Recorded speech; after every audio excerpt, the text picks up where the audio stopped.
Not dissatisfied with one level of glory, because greatness gets different level. Put for your mind, say you go set new record.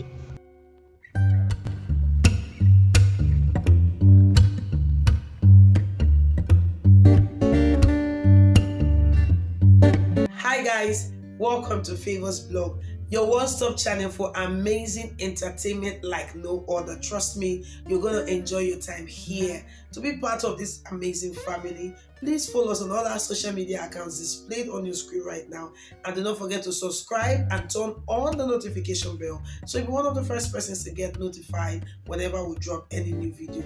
Also, do not forget to like our videos and of course share them across your social media handles so that your friends and family would also be part of this amazing family here on Favors Blog.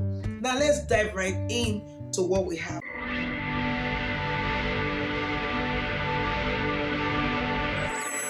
I welcome you to Open Heaven's Daily Devotional for Thursday, will be the 30th day of March 2023.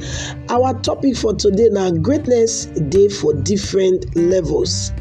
Our Bible reading, it comes from the book of Philippians chapter 3 from verse 12 to 15. Philippians chapter 3 from verse 12 to 15. We tell us to say, not be say I don't already attain or I don't already dey perfect, but I dey press on so that I go fit pull on for that thing wey Jesus Christ don't put in front of me.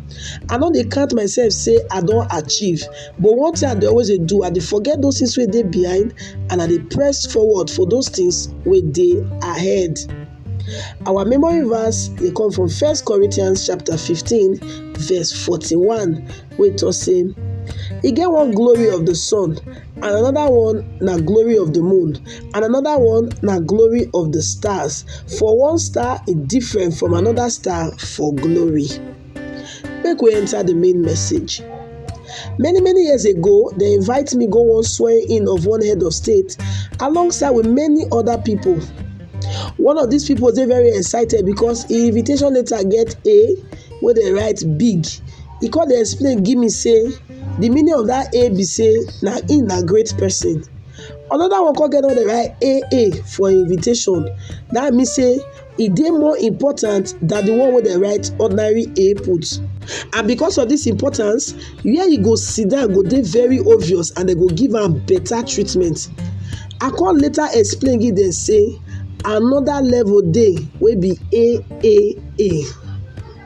True, greatness dey for different levels. You dey feel say you dey great now, but another higher level dey wey you need to get to. Many people when they get to one certain level of greatness, they go dey feel say they don arrive. The unfortunate thing be say, just as higher levels dey to reach, na so lower levels dey to fall to. Many times you go dey hear of world champions, record setters. All these one are great people wey be like say they dey on top of their profession, they dey on top of their career, they dey on top of their game, until somebody go come break their record and go come even set record wey high pass the one wey dey before.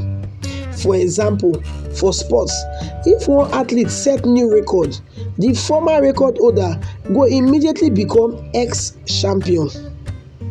May you never dey satisfied with your former glory.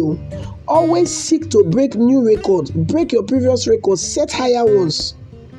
Before I be boxer, and to become boxing champion dey great but every boxer go tell you say to remain champion hard pass to become champion, because everybody wan challenge the fellow wey be champion to turn him or her into ex-champion.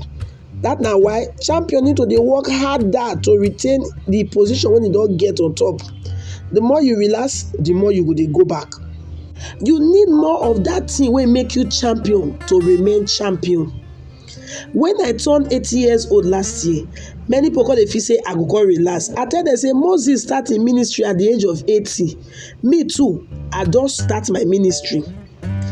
Anybody wey stop to dey work hard, wey stop to dey pray fervently, and wey generally stop to dey diligent, go soon realize say instead of to dey go front, na back na e go dey go.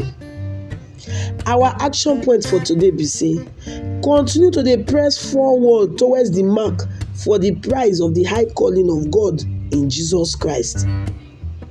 This Open Heavens Daily Devotional na Pastor E.A. Adeboye, wey be the General Overseer of the Redeemed Christian Church of God, na him write am, and na me, your sister Lawuru Favour, na I read am give you today.